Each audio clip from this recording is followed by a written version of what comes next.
But he asked her for a divorce. He divorced her. He should have. If he's constantly being, if he's constant, because see, that's the thing with this Tyler Perry universe stuff. We're supposed to be cheering on this woman and, you know, rooting for her. The only thing that makes us root for her is the fact that you bring up domestic violence. That's it. If you take that out of the equation, she's trash, yo. Okay. The main thing that I don't get is Tyler Perry's obsession with marriage and divorce. Ooh. As if those are the only things in the world that matter. The obsession, like, oh, you gotta fight for your marriage, baby. You know, just and then divorces. Oh, there's so many Tyler Perry divorce scenes. Yeah. And domestic violence and always that. Always domestic violence. It's like everything is built on a foundation of like who's married to who's dating who's punching who in the head, and who, you know. At least in this film, we didn't have to see much of the DV. It just was spoken about, so that was cool. Let's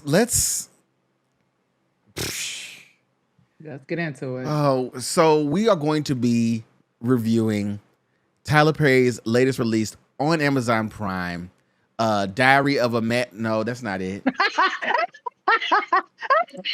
Please keep this in there. What is it? What's the name of the movie? Divorce in the Black. Please keep Tyler Perry's Divorce in the Black. Diary of a Mad Black Divorce. I mean,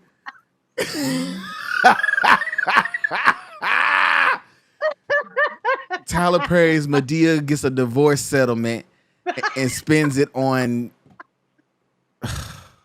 Jesus. Well, now that you know what we're going to be discussing, let's check out the trailer for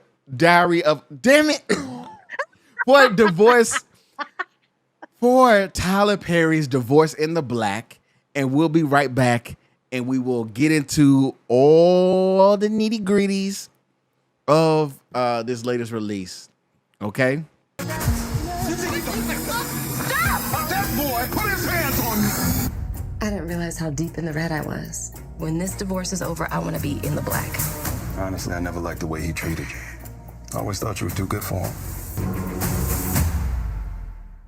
Aren't you glad to see me? You better leave me alone. Based on that trailer, this goes back to something I've said to you before, that we said in past conversations on past episodes, and that is, if you've seen one Tyler Perry movie, you've seen them all. This fits right into the Tyler Perry universe comfortably. Yes. Yeah. I must say. When you first heard about this film, saw the trailer, what did you think? I thought it was something that I had already seen, but that's okay because it's what I've come to expect from TP. So yeah, sure. Yeah, and that's fine. Honestly, that's okay.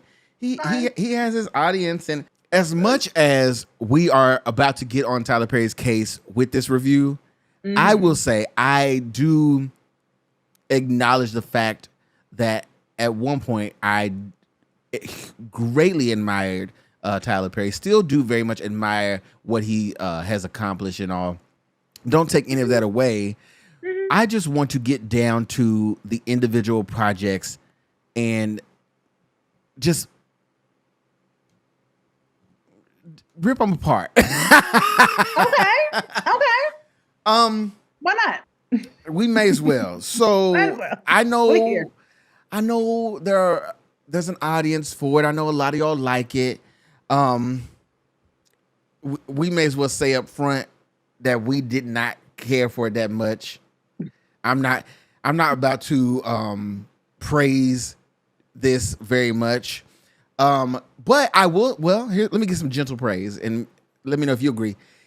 It was better than Mea Culpa. It absolutely was better than Mea Culpa. And that was my first thought when it went off. I thought, okay, this was better than Mea Culpa. This was not horrible. I didn't hate it. I didn't like it. I'm not going to watch it again, but I didn't hate it. And then that's not saying much. I'm sorry, go ahead. I was just saying, like, saying it's better than Mea Culpa is not saying much. No. No. Now, okay, Mea Culpa had Trevante in it, so you know. Depends on your flavor. So give us, if you would, give us the synopsis. Who's in it? Who's giving us the goods? All the things. All right, here we go, y'all. So Ava, a young bank professional. What does that even mean? Hold on. We're gonna put a pin. Okay. In a young bank professional is devastated when her husband abandons their marriage. She's determined to fight until fate intervenes, revealing the wicked deeds that once upon a time sabotaged Ava's destiny to connect with her what? Soulmate. Ooh, a drama and a thriller, written, directed, and produced by Tyler Perry, starring Meagan Good, Cory Hardrict, and Joseph Lee Anderson. Who Joseph Lee Anderson played? Now you know I had to look that up. That's Benji. That's the other light skinned Soulmate. Guy.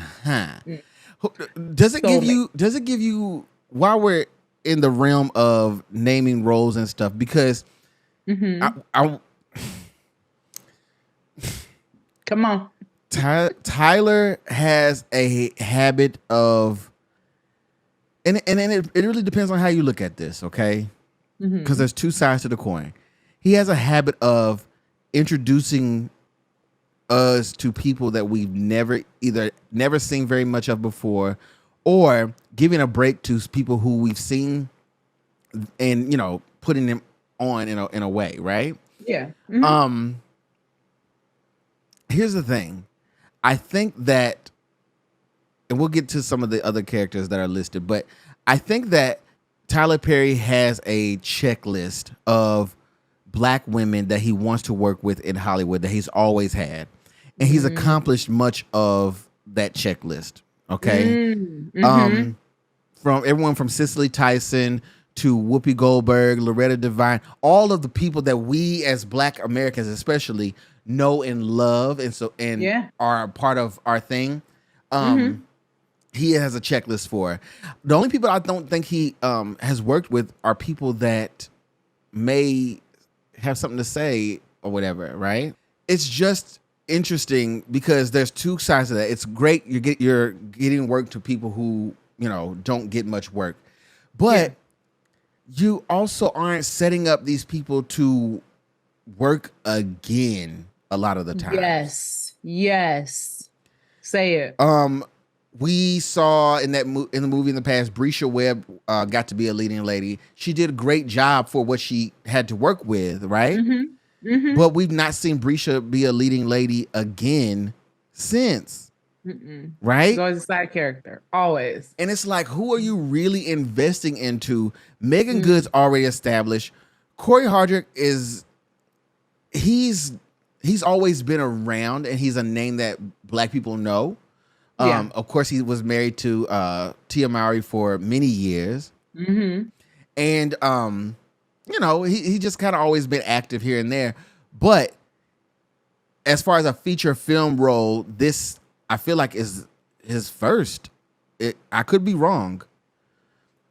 Is anything coming to mind for you? I think it's his first lead. As far as a feature film. Because I know he's been in series and things like this. Yeah. So it seems like he puts a lot on like a few names and then expects everybody else to come in. Same thing with Kelly Rowland and Trevante, right? We know them. We didn't know anybody else in the movie like that. In this case, we go back to Tyler's checklist. Tyler wanted to work with people in Eve's Bayou. He's a fan of the movie. He's already worked with Journey. He now has worked with Meagan. And now Megan's mom, who's also in Eve's Bayou. Debbie Morgan. Right? And then this is his second time working with Richard Lawson, I believe, because Richard Lawson also was in For Colored Girls, and he's appearing in this. Yeah. So he has some go-tos, but he also has a checklist of people that he wants to work with. We know he's a fan of the color purple. He's always quoting it. What else is he a fan of? Waiting to Exhale. What else? Give me another one. There's just movies that he's a fan of that he was like, I gotta work with these people. It's true. Cool. It's true. Cool. But I say that to say this, Tiera, who are some other people playing in this besides the main people that we've just mentioned? So some other faces and names who you may not be as familiar with. Give us the character name too, because that's the only way we'll know.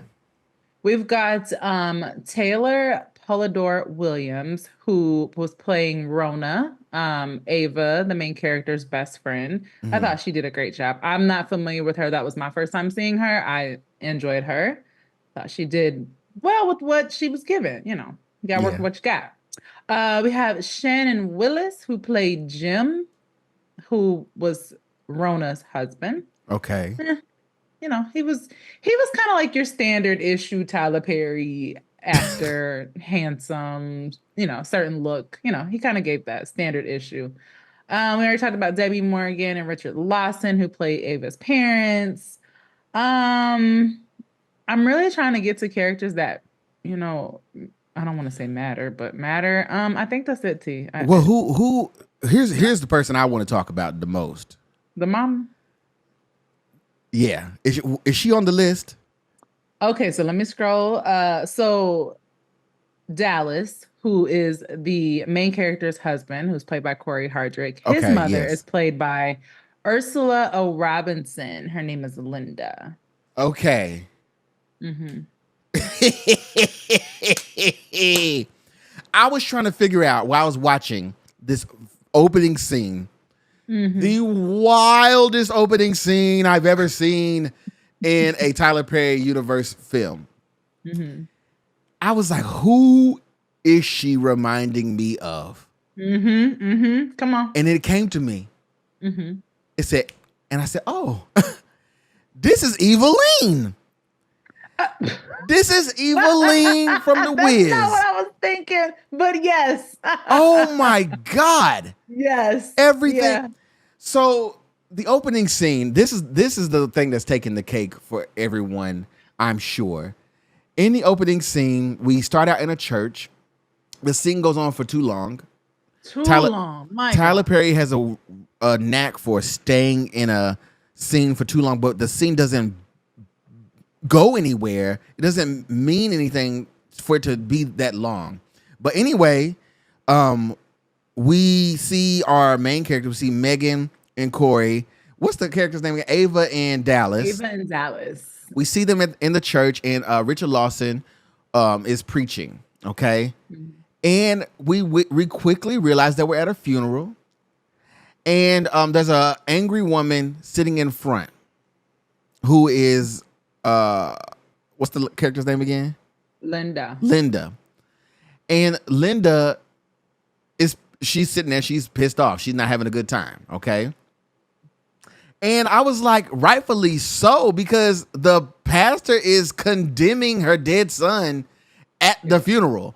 He was. Yes. I've never listen. We've gone to a lot of funerals of a lot of people. A lot of people that was doing stuff that they shouldn't have been doing. I think everybody knows somebody that was, you know, they robbed somebody's house, got shot down. They, you know, whatever happened, they was doing something wrong. Yeah. You never go to that funeral and they say, well, your son is gonna go to hell. What?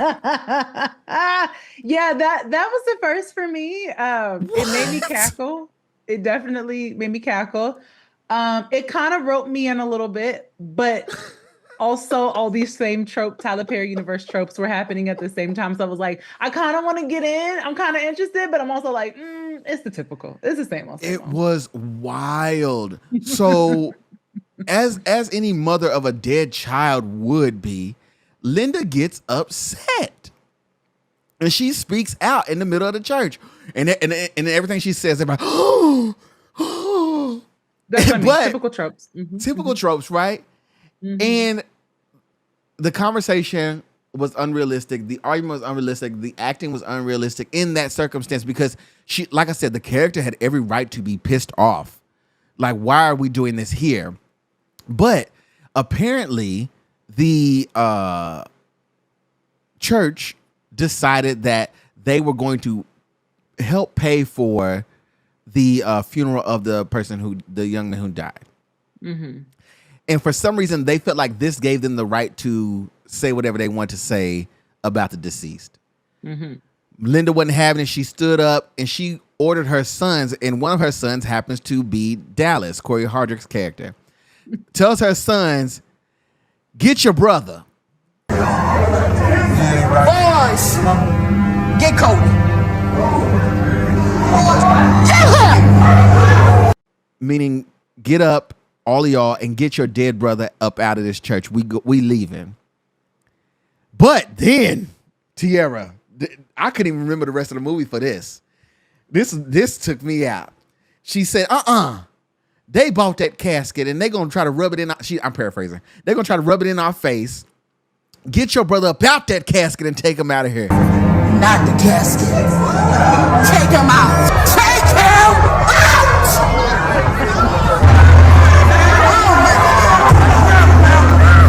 Yo, when I tell you, it was probably about 3 a.m.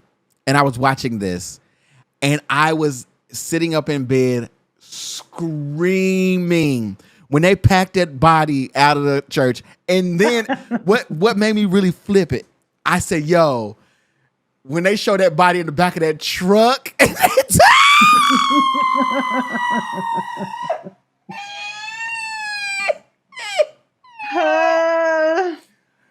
you can't tell me that you didn't. Oh my God. Again, this is, I cackled. I was like, all right, I'm kind of interested in where we're going.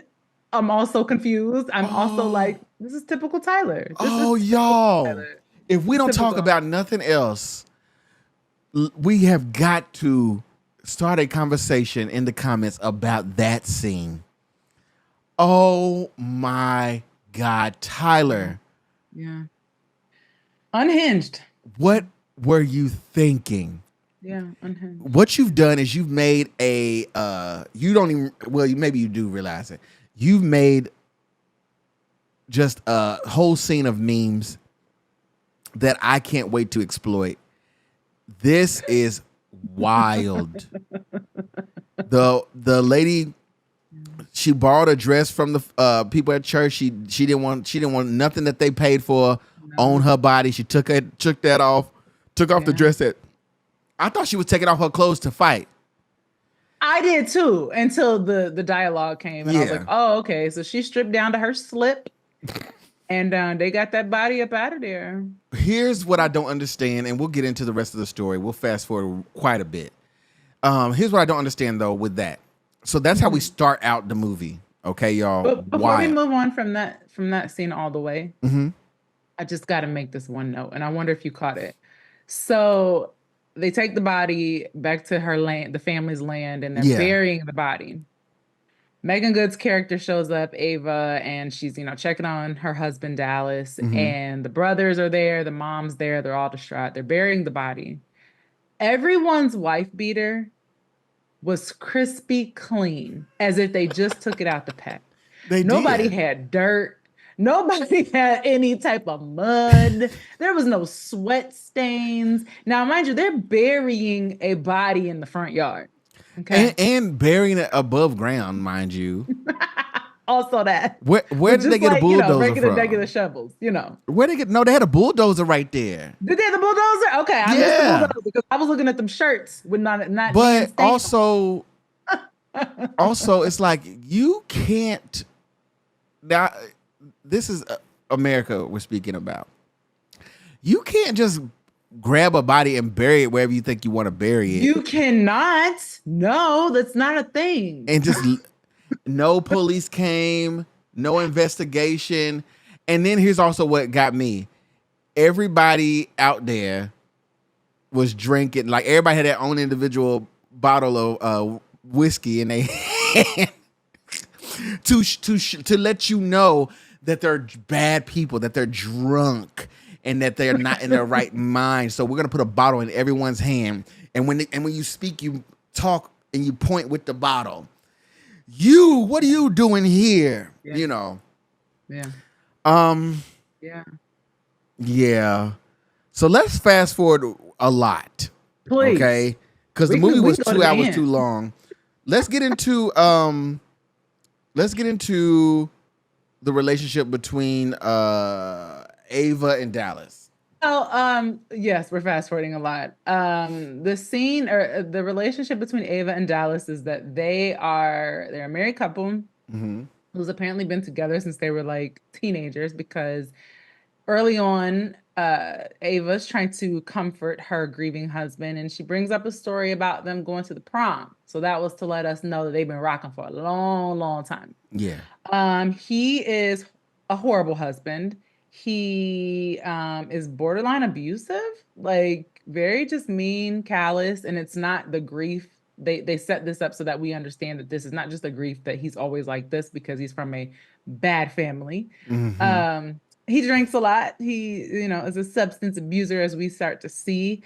And I just want to say that I don't know what was going on with Cory Hardrict, who was playing Dallas in this movie, because the acting for me, it was struggling. And I've seen Cory in other things, and I'm like, what was going on? Because this is not the Cory that I expected to see.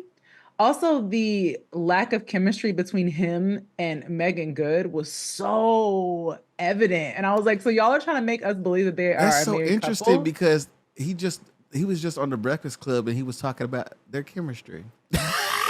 What chemistry? Did you see it? Did I miss it? Maybe I missed it. Let me know in the comments if y'all seen it. I didn't see it. I didn't see it. Because even when you have a couple who is like estranged or their relationship is toxic, you can still sense the chemistry between them, and you can kind of understand, like, I see why y'all are together. You probably shouldn't be, but I see why. Yeah. I didn't feel that at all. It was like this character, Ava, would not be with Dallas whatsoever.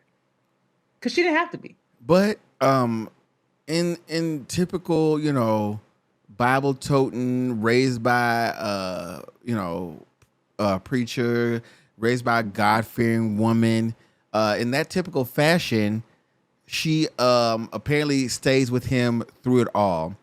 I want to point out the relationship between her and her friend. First of all, if I was Ava's friend for that long, because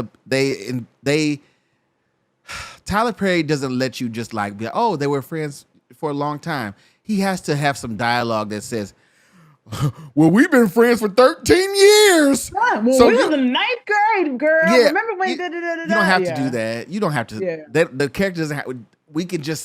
We should be able to feel that they have been friends for a long time. Anyway, Correct.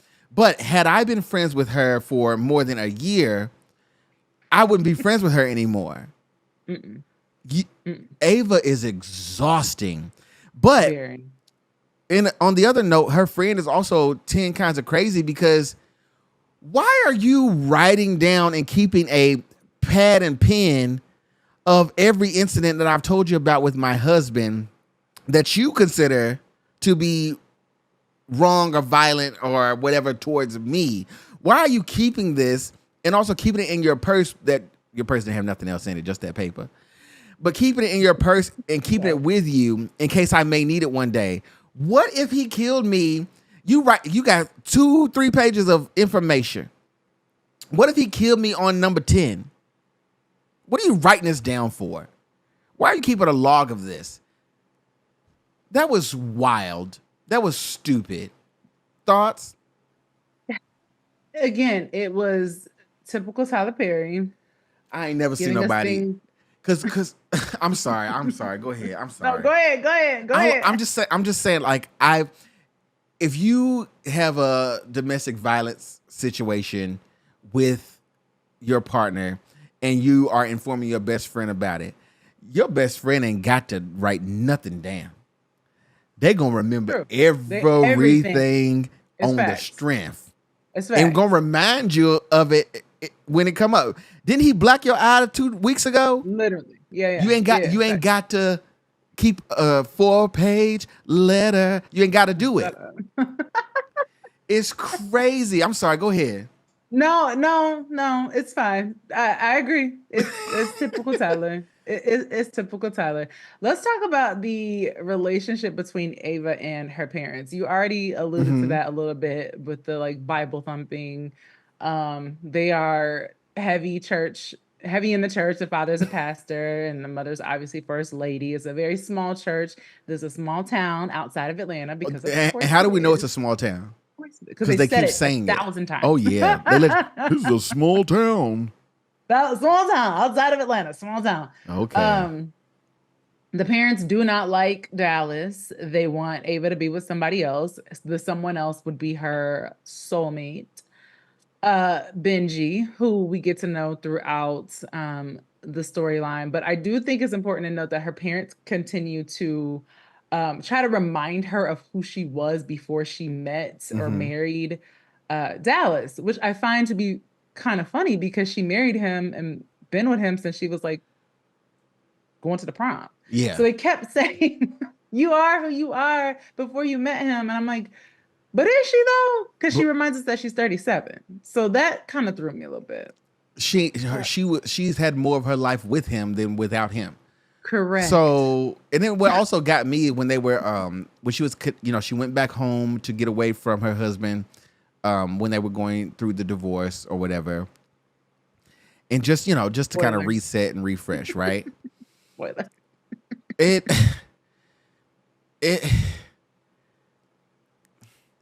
I just didn't understand how they had all that footage, and the dad is a master editor because he took all the footage that he had from home videos from when she was a small kid, and he compiled it into a compact, reel for her specifically to show her how happy she was as a kid and how sad she was after she got married. That was convenient.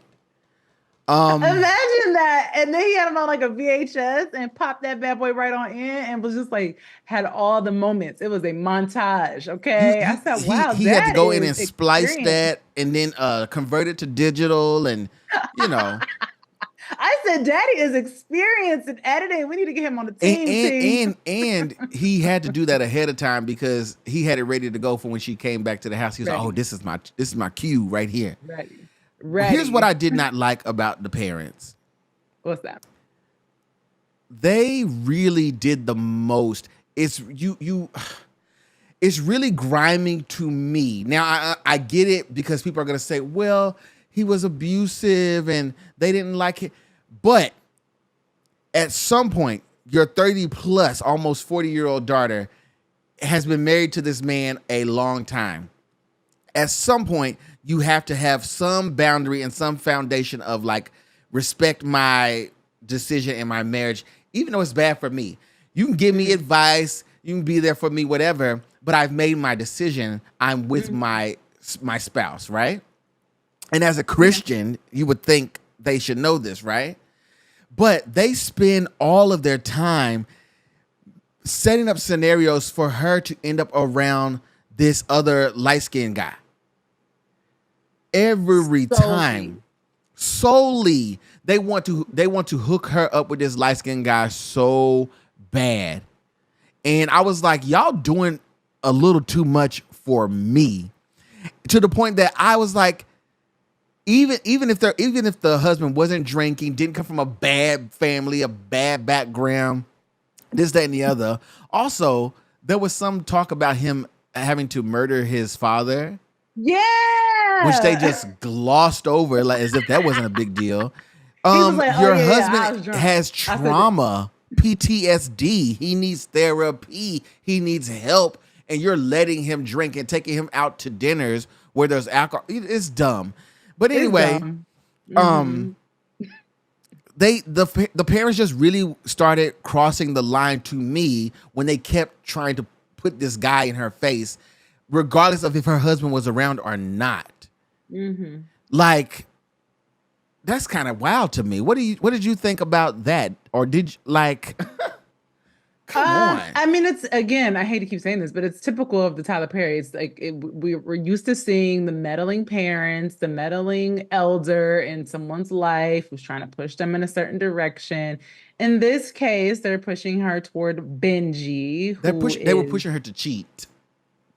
Yes. But the way they were seeing it is that Benji was her soulmate and who she should have been with originally. So it's very like, oh, he was the one for you, the one that got away. Let's push you in this direction. I think it's important to note that Benji is also a divorcee. We know that because he used the word divorce about 17 times in the film. At one point, I was like, let me take a shot every time he says divorce and see how drunk I get, because he kept saying it. Every time the conversation came up or she was, venting a little bit, he made it about him and his divorce. I was like, boy, it's not about you. Every time it was like, she'd be like, I'm tired. I want to go take a nap. He's like, yeah, because, every time you get divorced, you got to go get a nap, get a little sleep. I mean, it was ridiculous. It was so ridiculous. I'm hungry. I was hungry one time too, and then I went and got a divorce. Went and got divorced. You know how it goes. He's like, I got this daughter. I got to drop her off at her mama house because, we divorced. Like, it was just, we get it. You're divorced. You're available. You're single. You can identify with what she's going through. Y'all are from the same town. We get it. Tyler, we understand. Let us experience that as opposed to continuing to tell us that. But another thing I wanted you to let us experience, Tyler, was chemistry. I did not feel chemistry between Ava and Dallas, and I for certain did not feel chemistry between Ava and Benji. TeaRon, did you? Please tell me I'm not alone. Of course not. It's hard to build chemistry with your cast and you're filming in less than 2 weeks type stuff, Over the weekend, yeah. Sure. Friday to Sunday, baby. We got to do it. So the relationship, like I said, the parents were overstepping. The ink wasn't even dry on the divorce papers before they wanted her to cheat on her husband. Listen, y'all. I don't know if I've never been through a divorce, but I do know that just because you sign the documents doesn't mean you're divorced after you sign your signature. Correct. It has to be filed as a processes, if you will. Come on. And then there's a period where why should she even want to be bothered with him? And they just so remedial. Oh, you better go get that man. Get that man. He divorced too, child. He needs somebody. So we're supposed to, for some reason, hate Cory's character, even though we now know that he has deep-rooted trauma. We ain't supposed to feel bad for him. We're supposed to hate him. You don't do that with your characters, by the way. If you want us to dislike a villain, you don't make us empathize with him and say, hey, we get it. Like there's some happening with him, because that's what you made us do. You don't do that. But you did it. And fast forward, after, first of all, they have so much gas money in this movie. The way they are burning up that highway, do you hear me? They said it was 2 hours, 2.5 hours away from an Atlanta. hour and a half, 2 hours. Whatever. It's not just up the street. And then that's outside of an hour and a half outside of Atlanta. That's not depending on the traffic. I was just going to say, that's once you get through traffic. It's going to take you at least an hour or two to get through traffic, depending on where you are in the city. So they kept going up and down that road. Every time Ava would get into something, we got to go. When it finally came out, spoiler alert, when it finally came out that the best friend's husband had a fling with some woman, which we didn't even have to bring up, didn't have to be a thing. But when it finally came up, I was like, yeah, he had a fling.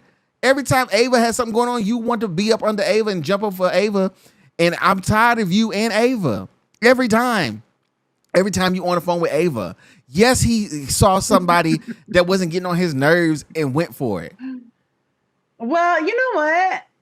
I didn't like the husband. I didn't Not either. Because of that. I didn't either. I didn't like, I didn't, again, lack of chemistry between these actors, right? Because nothing about the two of them felt like they were married. And if they had not told us they were married, I wouldn't have known. Again, Tyler, you got to let us experience these things.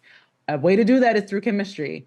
They didn't have it. And there was several occasions where Dallas, who was the friend of the husband, was insulting to the wife. Rona, who was extremely rude, out of pocket. Several occasions, the husband should have let Dallas know what time it was. Never let him know what time it was. Never stood up for his wife. Let me play devil's advocate here real quick. Never. Since you mentioned, let me play devil's advocate.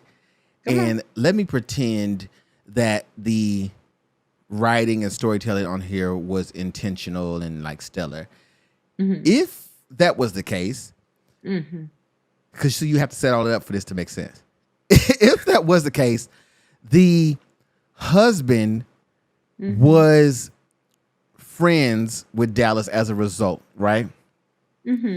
So in a way, he kind of was giving him passes based on the fact that, number one, Dallas knew secrets about him, right? That, you know, whatever he was doing behind his wife's back. So he couldn't just be like, he couldn't call him out in front of everyone because he was risking that. But then also, he likely knew that Dallas had his demons. So he, you know, let it slide a little bit. He was like, no, it's just, you know, just how he is, that kind of thing, right? So that could be, but we know Tyler didn't intend for that. Okay? Tyler ain't intend for that. You making too much sense. No. But that's how it would make sense if it was thought out. Fast forward even more. Please. We get to a point where everything is coming to a head. Dallas, he's a drunkard that's been established, and they're now a drunkard.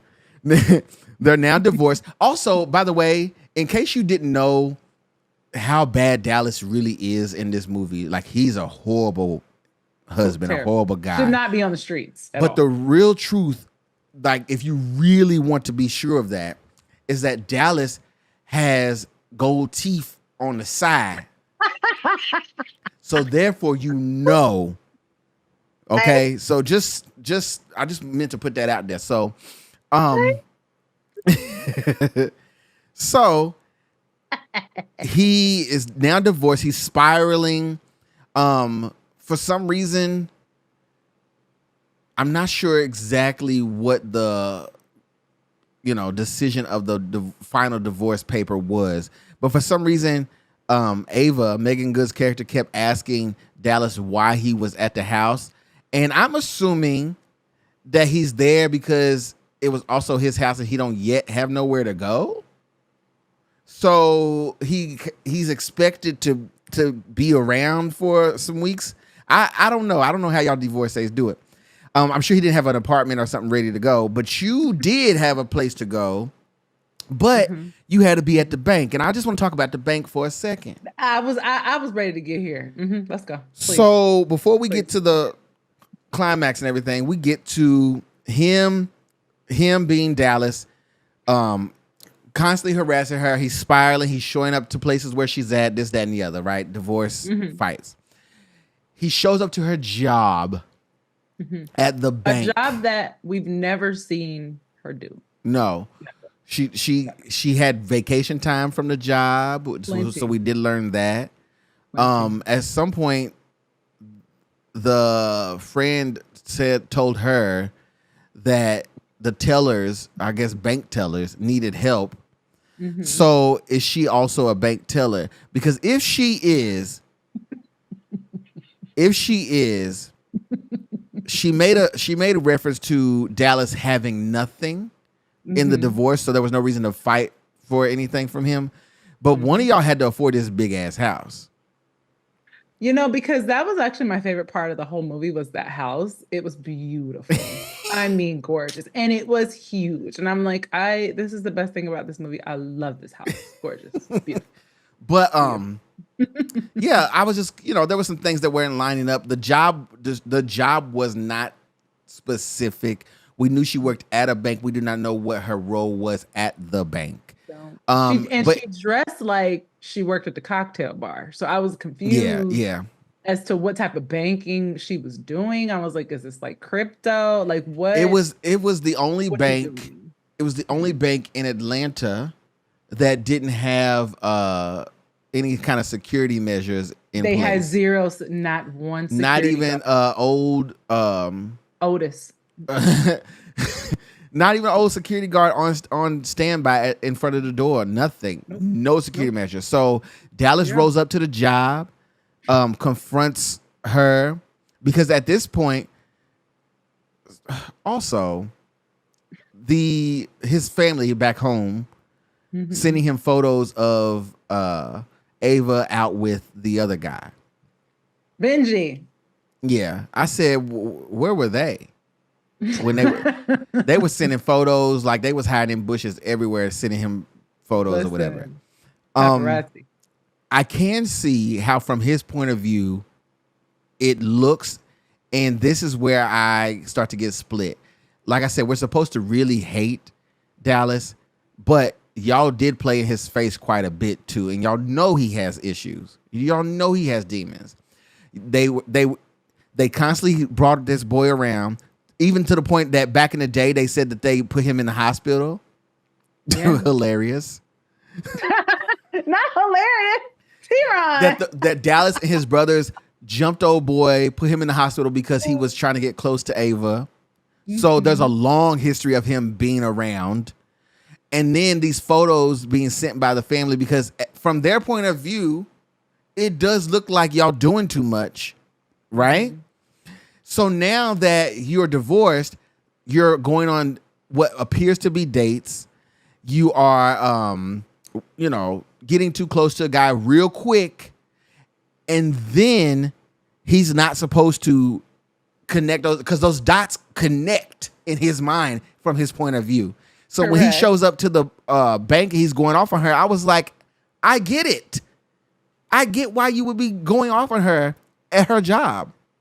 Because I do. If you have been with somebody for almost 20 something years or whatever, and this person has always been around, and now I'm getting validation, and it wasn't correct because she wasn't doing anything wrong, but to him, he's getting validation from everyone that she's with this guy now that's always been a nuisance. Yes, I'm going off.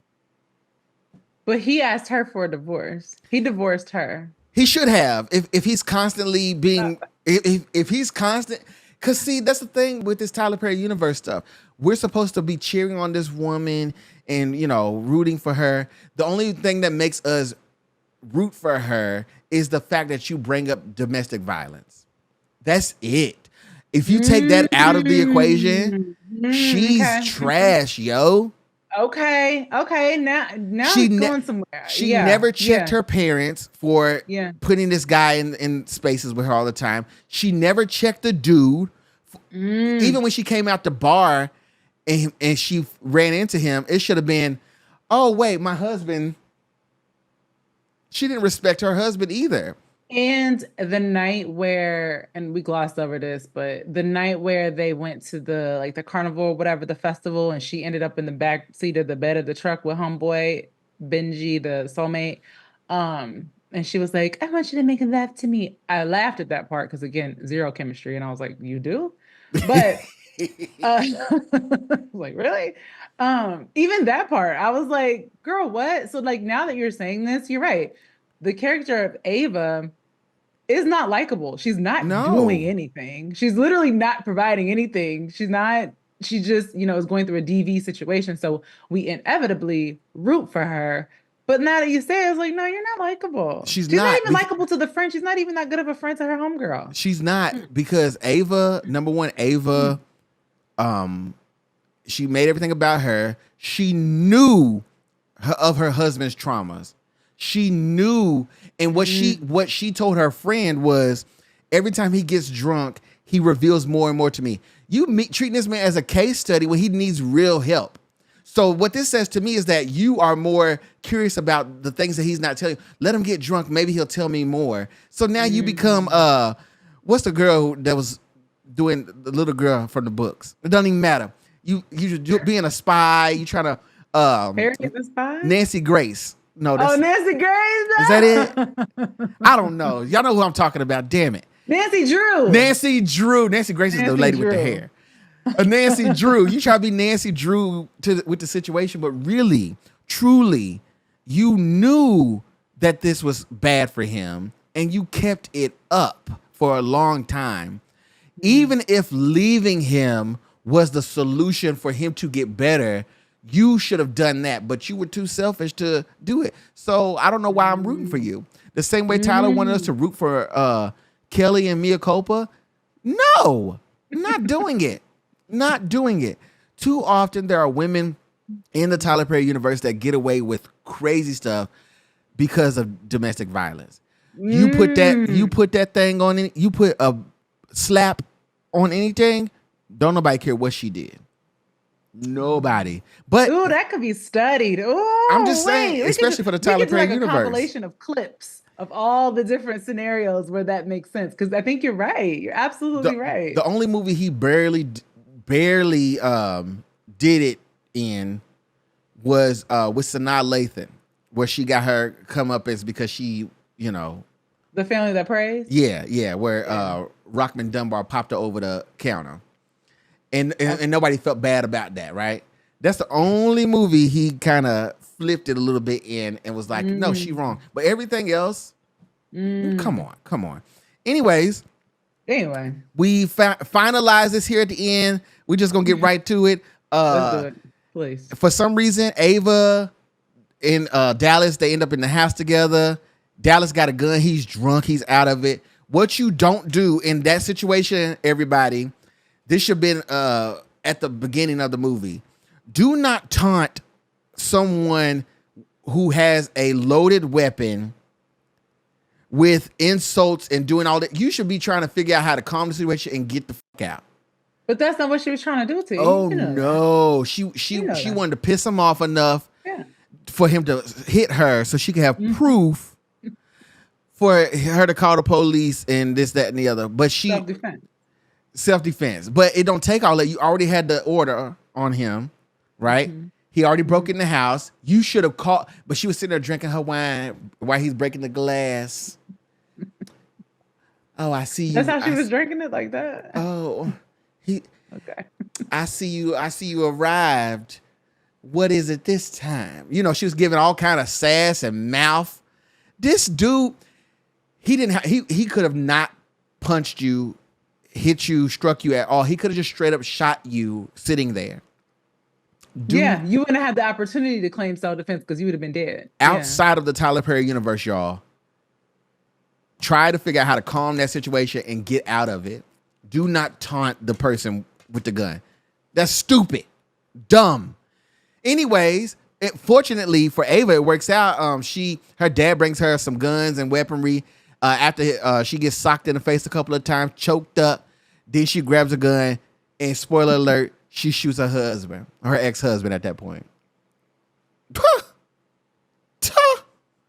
And then at the end, we end up back with Linda, was it? Linda, yeah. And Linda's at the hospital, and she's mad as hell because now she has 2 sons that have died in close succession, and the family just goes past her, pointing the finger in her face like, you better hope that's it. What? I don't know much about Linda and her boys, but if y'all been treating them like that in this small town for all these years, they got every right to tear that motherfucker up.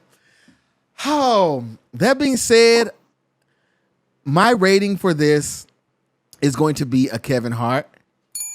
Do tell. The reason being that opening scene was so entertaining for all the wrong reasons, of course. But I had so much fun laughing at that it was worth almost the rest of the movie. That was hilarious. That scene alone got you some points with me because wow. Thoughts? What do you rate this thing? Wow. I was not expecting to hear that from you. Couple things. Tyler Perry is consistent. We know that. So yay. It was nice to see Meagan good. We haven't seen her in a while outside of whatever she's doing with Jonathan Majors. So that was nice. The wigs. Everyone seemed to have brought their own wigs because the wigs were nice. TeaRon, get up. The wigs were nice. So I think everyone brought their own. Clearly, Meagan brought hers. I thought that was fantastic. Yeah, the end scene where Megan's character gets beat up and then she's got the scratches and the bruises to prove that this was self-defense. And then we cut to the hospital scene right after and everything had healed. I was like a little disappointed by that. It fit the formula, this is what we expected to see. Yeah, it's gonna be a Stacey Dash for me. Yeah.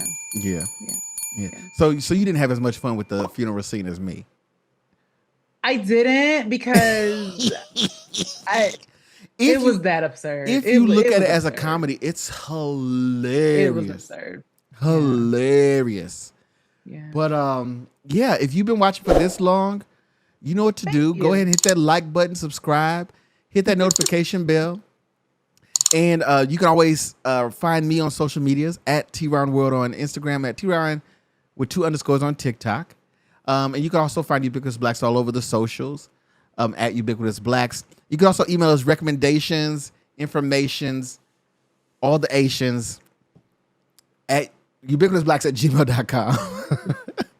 And also, if you are on YouTube, there are ways for you to help support and grow this channel. You can send us a super thanks on this video.